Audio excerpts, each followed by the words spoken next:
There are just some shoes you think they look really, really good, but like really good on someone else's feet.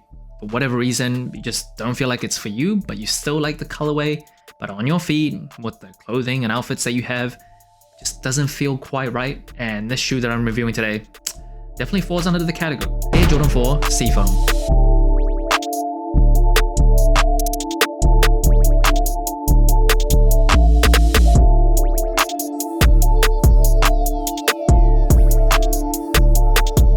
Now the shoe is dropping on March 8th for $215 in the United States. There was a Jordan 4 Seafoam green that came out, I want to say a year ago or 2 years ago. Can't quite remember. It was like a leather-based one, not a nubuck one, and it was a white-based sneaker.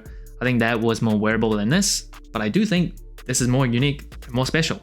So depending on who you are, I could see some people liking this shoe more. But first impressions of this shoe, I like it.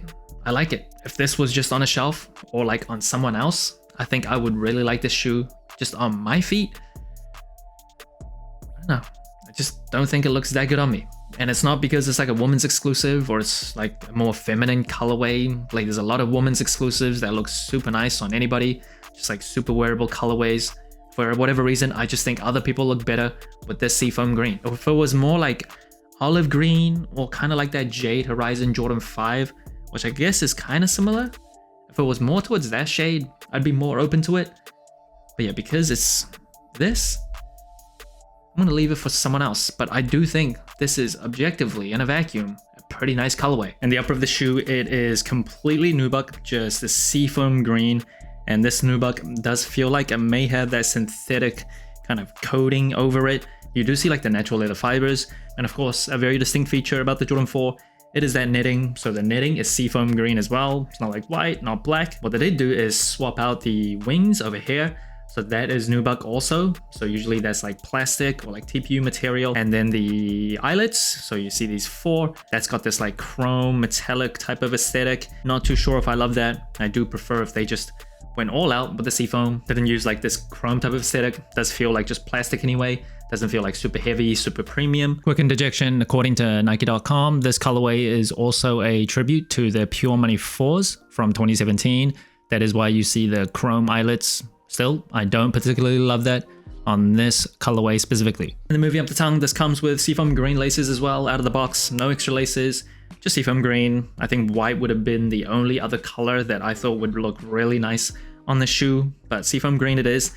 Don't mind that at all. Out of the two, I probably still would go with this one just to make it super monochromatic. And then at the tongue of the shoe, Jumpman flight tag.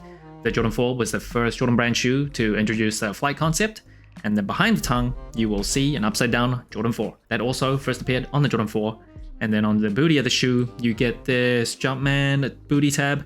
It is Jumpman on Nike Air. It is not an OG colorway. Generally, non-OG colorways just gets a Jumpman treatment. Some special like collaborations, special projects that gets Nike Air. Like the Jordan 4 Black Cat that's coming out later this year. That is getting Nike Air treatment. But this one, just the Jumpman. And the flexibility or like the bounciness of this booty tab is much more like general release Jordan 4s for the Bread Reimagined, the Military Blues that came out last year, as well as the SB Pine Greens that came out 2 years ago that had a very, very bouncy kind of flexible booty tab. This one, much more like a general release that we've seen in recent memory. And moving on to cushioning, the Jordan 4 does come with a polyurethane midsole with a visible Nike Air unit on the heel and one on the forefoot as well.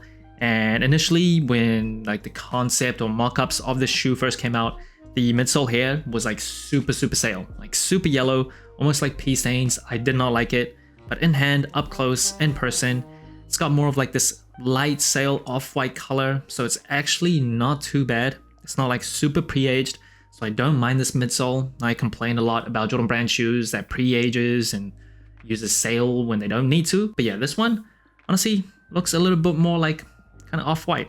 I don't mind that on this shoe actually. And then moving on to the outsole, it is a rubber outsole, majority herringbone traction. You get this cutout that has a Jumpman as well, similar to the booty of the shoe.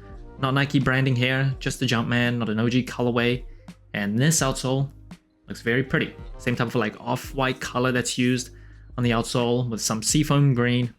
Love it. And the insole of the shoe, again, Seafoam green. I like the color choice here. Just go all out, but it is a Dreamstyle insole which isn't the greatest. I do wish for Jordan 4s they would go with polyurethane insoles, a shoe that's pretty notorious for not being super comfortable. I feel like they should just up the comfort of the insoles. And the box of the shoe using the same type of colors on the shoe itself, just seafoam green with a chrome-like, metallic-like Jumpman on the lid, and the Flight logo. Again, Jordan 4 was the first Jordan brand shoe to introduce the Flight concept, and like silver paper inside that also is kind of similar to that chrome metal aesthetic, similar to the black metallic reimagined. This does come with this shoe separator, so the nubuck doesn't scuff against each other. Now in terms of sizing and comfort, I am a wide and flat footer for Jordan 4s. Recent Jordan 4s, I have gone true to size, fits me pretty well width-wise, length-wise.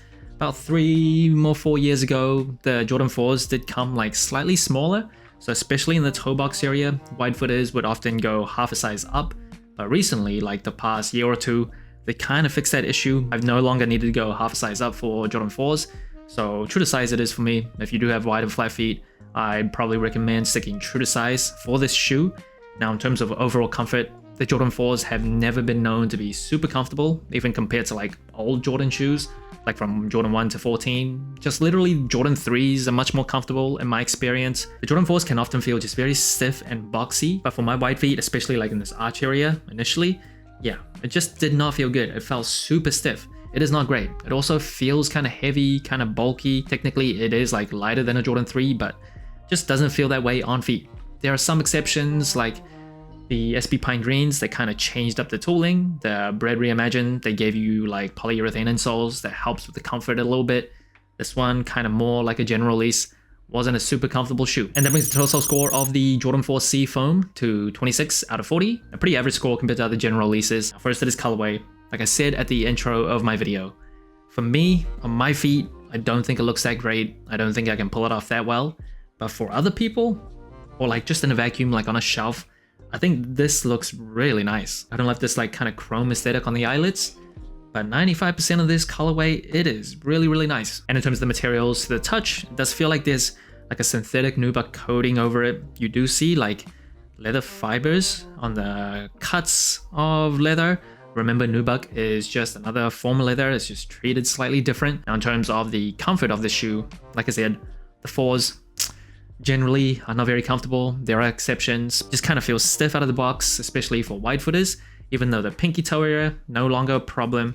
But just in this arch area, if you're a flat footer, can come kind of stiff, just kind of uncomfortable right over here. Now in terms of the versatility of the shoe, I think the Jordan 4s are super, super wearable.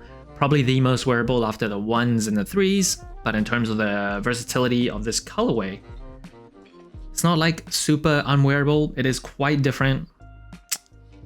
But for the same reason, I think I can't really pull it off that well.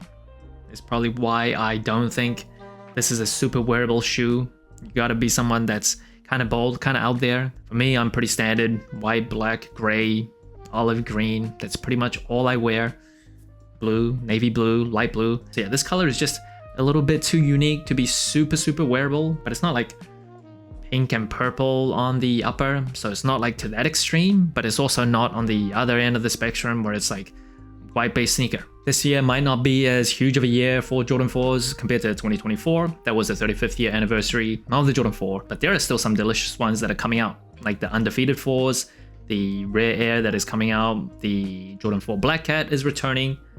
Ooh, actually, it might be better than I just thought off the top of my head. Those are some delicious 4s. Are these as good as those other ones? For me, no, not really even close to be honest, but I can honestly see some people, like a segment of sneakerheads, that really, really like this colorway. I may not be part of that category, but I can still objectively say this is quite delicious. So that's it. Thanks for watching. Sole Inclined. Let me know what you think of the Air Jordan 4 Seafoam. Like, subscribe, comment, all the good stuff. And remember, tomorrow may become the wear shoes.